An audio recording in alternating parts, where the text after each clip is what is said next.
काय म्हणत आहे? महात्मा गांधीजींना राष्ट्रपिता म्हणून ओळखले जातात. त्यांचा म्हणजे मिठाचा सत्याग्रह मिळवण्यासाठी त्यांनी हे केलं. मोलाचे कार्य केलेले आहे. देशाला स्वातंत्र्य मिळवून देण्यासाठी गांधीजींनी आणखी कोणकोणत्या महान व्यक्तींचा सहकार्य? लोकमान्य टिळक आणि सुभाषचंद्र बोस.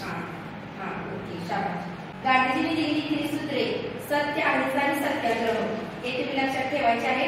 1980 ते 1940 हा कालखंड गांधीयुग म्हणून ओळखला जातो. तर आज आपण रसायनाच्या वयामध्ये गांधीजीचे कार्य अभ्यासणार आहोत. महात्मा गांधीजी यांचं दक्षिण आफ्रिकेतील कार्य वकिलाच्या निमित्ताने जेव्हा त्यांनी आफ्रिकेला गेले होते 1893 मध्ये त्यांनी तिथल्या लोकांवर होणारे अन्याय त्यांना बघितले गेले. त्यासाठी त्यांनी काय केले, तेथील लोकांना न्याय मिळवून देण्यासाठी त्यांनी सत्याग्रहाचा अवलंब केला.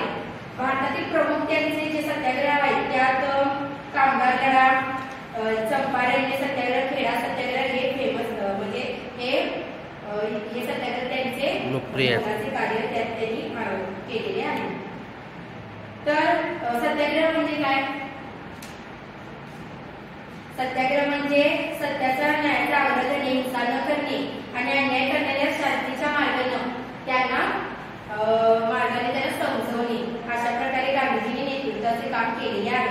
वरील माहितीवरून महात्मा गांधींमध्ये कोणकोणते नेतृत्व गुण असतील असं तुम्हाला वाटते?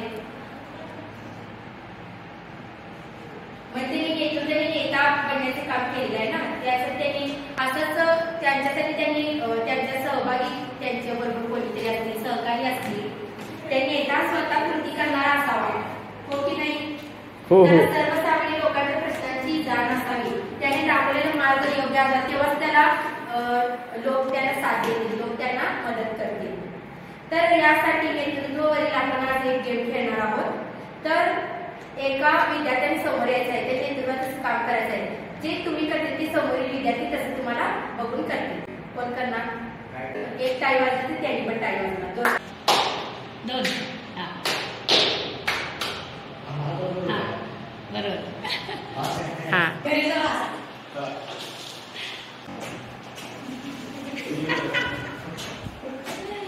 हा, अगदी बरोबर.